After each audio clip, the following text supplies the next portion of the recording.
by Quentin Blake. This is a story about a young man named Patrick who set out from his house one day to buy a violin. There's Patrick in his green hat. And green clothes. In the town, the streets were full of stalls. One sold vegetables, one sold fish, and another sold clothes. So there's the clothes, the vegetables, and the fish. You can all see it, Mummy.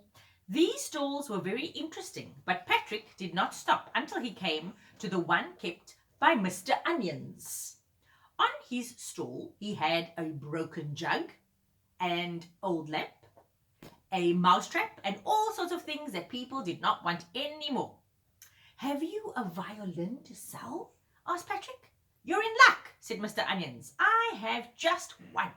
Patrick bought the violin with his only silver piece. So there's Mr. Onions. And then his own silver piece. Yes, and there's the violin. He was so pleased that he ran as fast as he could out into the fields. When he got there, he blew the dust off his violin. Why? I'm trying to sleep. Kristen, what are you doing? Then he sat down by a pond and began to play a tune. As he played, the most extraordinary thing happened. One by one, the fish in the pond began to jump out and fly about in the air. And what is more, they were all different colors and they were singing to the music. Just then, a girl and a boy came along the road. Their names were Kath and Mick. Did you do that?" asked Mick, pointing to the fish in the air, and Patrick said, "Yes." Then he played another tune, and the string tying Kath's hair turned into red ribbons, and the laces in Mick's boots turned into blue ribbons. There's the fish, and there's the ribbons. Ribbons. And so the three went down the road together. Soon they came to an orchard of apple trees. Patrick played his violin, and the leaves on the trees changed to all kinds of bright colors. Wow, look at all those beautiful colors. I want to name this tree and that tree and that tree. Okay. Violin song. Yeah. And that tree called colorful mountain trees. Okay, great. Thank you for that. Instead of apples, the trees began to grow pears and bananas and cakes and ice creams and slices of hot buttered toast. Your favorite. And all kinds of Kath and Mick ran about among the trees and helped themselves to whatever they liked. Delicious. Look at those lovely trees. All the jelliness. I love it. And drink. Wait, Mummy. Yeah? I want to see if there's any jelly. Jelly, lots of I jelly. can count all the jelly. And ice cream. I want to count all that jelly. Okay, there's only one, baby. There's only one. Okay, come. One jelly. That's all you need. That's all you need. I do not only need one jelly. I need tons of them. Okay, thank you. As they were eating, a flock of pigeons flew down and Patrick played his violin again. The birds began to sprout bright new feathers until they were the most beautiful birds you have ever seen. Kath and Mick fed them on crumbs of chocolate cake. So here they were before and there they were after. I would like to be playing a magic violin. After Patrick and the children had gone a little further, they met some cows. They were white with black spots, but when Patrick played his violin, the cows became covered with stars, colored stars, and started to dance to the music. Wow. What a special violin. Careful, Kristen. Careful, please. So they all went along the road together until they met a tramp.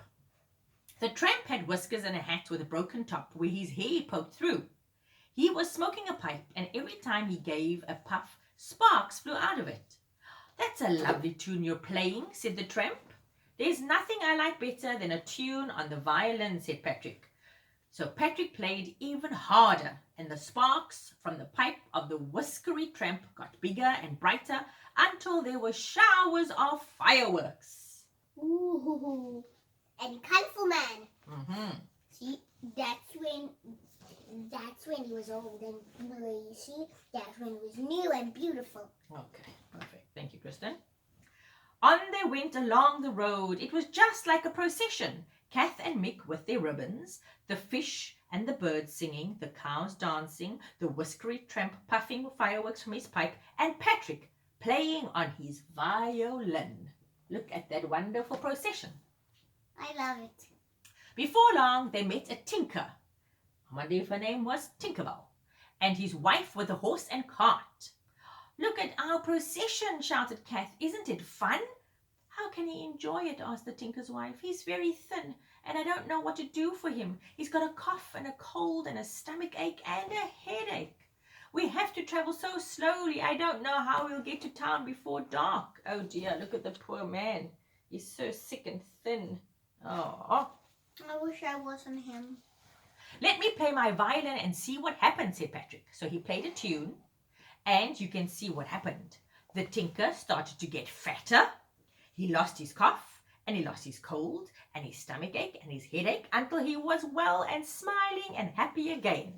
Yes? And that? Yes. So he was first sad, Yeah. then a little happy, Okay. then much happy, Good. then lower happy, and like tons of happy. That I can describe to you. Lovely, lovely, lovely. And not only that, look what happened to his horse and cart. The tinker and his wife climbed on, and so did Patrick and Kath and Mick, and the whiskery tramp and the fish and the birds flew above them, and the cows galloped along behind. Look at their lovely cart now, hey? So pretty and colourful. I love it. And they all got back to town before dark. The end. But it's very dark. Almost. The moon is almost there. All right, so thank you for listening to Patrick by Quentin Blake. Night, night.